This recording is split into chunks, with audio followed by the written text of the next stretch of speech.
नसरापूरच्या घटनेमध्ये आरोपीला दोषी ठरवण्यात आलंय. निकालाचं वाचन सुरू आहे.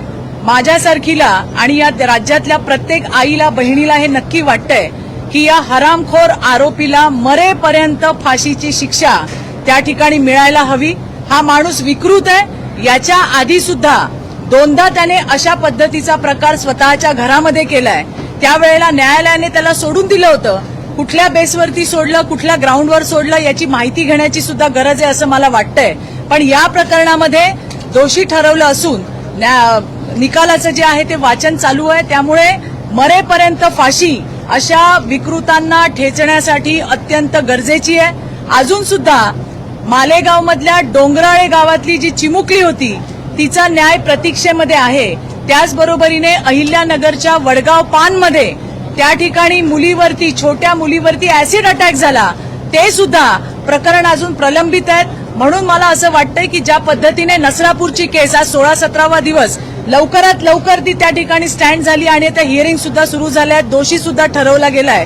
त्याच पद्धतीने डोंगराळेची केस असेल, वडगाव पानची केस असेल, इतरही ज्या पॉक्सोच्या केसेस आहेत त्याच्यामध्ये अशा जलद गतीने न्याय मिळावा अशी अपेक्षा सुद्धा मी व्यक्त करते. येणाऱ्या दिवसात नक्कीच डोंगराळेच्या आमच्या चिमुकलीला आणि वडगाव पानमध्ये ज्या मुलीवरती ऍसिड अटॅक झाला तिलाही न्याय मिळेल अशी अपेक्षा आहे, विश्वास आहे. नाही, मला हेच म्हणायचं आहे की ज्या पद्धतीने सन्माननीय मुख्यमंत्र्यांनी आश्वासन दिलं होतं त्या पद्धतीने आज हा जलद निकाल आलेला आहे. असेच अजून सुद्धा केसेस आपल्या पेंडिंग आहेत. त्यामध्ये सुद्धा लवकरात लवकर निकाल लागून हे जे आरोपी आहेत त्यांना शिक्षा होणं गरजेचं आहे. या हरामखोरांना मरेपर्यंत फाशी व्हायला पाहिजे. कारण ही समाजातली विकृती आहे आणि ही विकृती ठेचून काढणं ही आज काळाची गरज आहे. मॅडम, आपण जर बघितलं तर काल रेल्वेमध्ये देखील एका तरुण मुलाचा खूप करण्यात आलेला आहे. अनेक जण रेल्वेने प्रवास करतात. कुठेतरी रेल्वे प्रवास देखील आता असुरक्षित झालाय. नाही, कारण आपण बघितलं की कारण काय होतं. अतिशय क्षुल्लक कारणासाठी एका तरुणाला आपला जीव त्या ठिकाणी गमवावा लागलाय. हे अतिशय गंभीर आहे. आरोपीला नक्की पकडलाय. त्याच्याकडचा जो सुरा होता तो हस्तगत केलाय. याच्या आधी मालाड स्टेशनला पण अशी घटना झाल्याचं मला आठवतंय आणि त्यामुळे जीआरपी आणि आरपीएफच्या समन्वयाने जे रेल्वे कम्युटर्स आहेत, रेल्वे प्रवासी आहेत, त्यांच्या सुरक्षिततेसाठी अधिकचे कडक असे त्या ठिकाणी आपल्याला नियम बनवावे लागणार आहेत. मला विश्वास आहे की आता याच्यावरती पुन्हा चर्चा चालू होईल आणि आता मीटिंग्सही याबद्दल चालू असतील.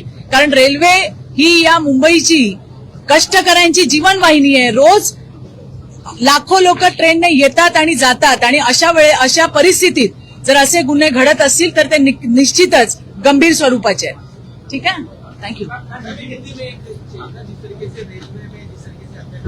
देखिए, जिस प्रकार की घटना हुई है ये बेहद दर्दनाक ऐसी घटना है. लाखों कम्यूटर्स ये ट्रेन से आते हैं, जाते हैं. जीवन वाहिनी ट्रेन को कहा जाता है.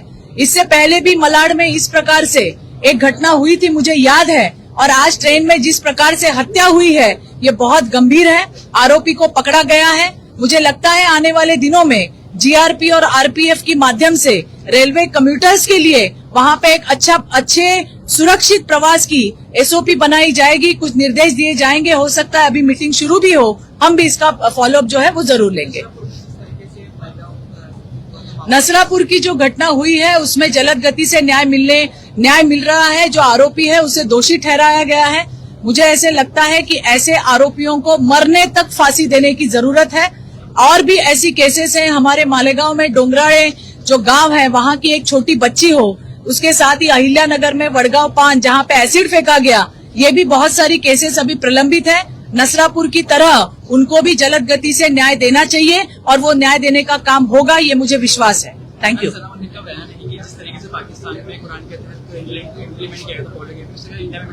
देखिए, ऐसा है, ये भारत देश और उसके कायदे कानून जो है वो संविधान पे चलते हैं, ना कि कुरान पे. और इसलिए संविधान में जो है वो सारे अधिकार सभी के लिए लागू है. मुझे ये कहना है कि मुझे अभिमान भी है देश के यशस्वी और लोकप्रिय प्रधानमंत्री जी का कि उन्होंने सिर्फ हिंदू महिलाओं के लिए नहीं तो हमारी मुस्लिम बहनों के लिए भी ट्रिपल तलाक जैसा एक मजबूत कानून वहां पे लाए हैं. बहुत सारी महिलाएं जो जिस प्रकार से उनको छोड़ा जाता था, मुझे याद है मैं जब वुमेन्स कमीशन में थी वो आदमी कहीं और देश में होता है और वो महिला यहाँ रहती है, उनके बच्चे साथ में रहते हैं और वहां से फोन पे तलाक तलाक कह देता है।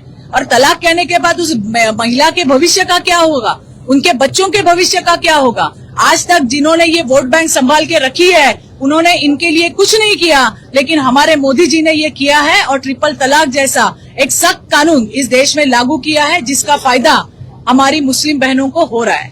थँक्यू। ताई, नसरापूरमध्ये आता झालं. आलं की 29 तारखेला तुमच्या शिक्षण होणार आहे, तरी वाचन केलं त्याचा निकाल पुढे ढकलला. सुनावणी खूप पुढे झाली, त्यामुळे अंतिम मला असं वाटतंय की निकालाचं वाचन चालू आहे आणि 29 तारखेला अंतिम निकाल हा नसरापूरचा त्या ठिकाणी लागणार आहे. परंतु मला विश्वास आहे की अशा नराधमाला मरेपर्यंतच्या फाशीची शिक्षा ही त्या ठिकाणी न्यायालय नक्की ठोठवेल. थँक्यू.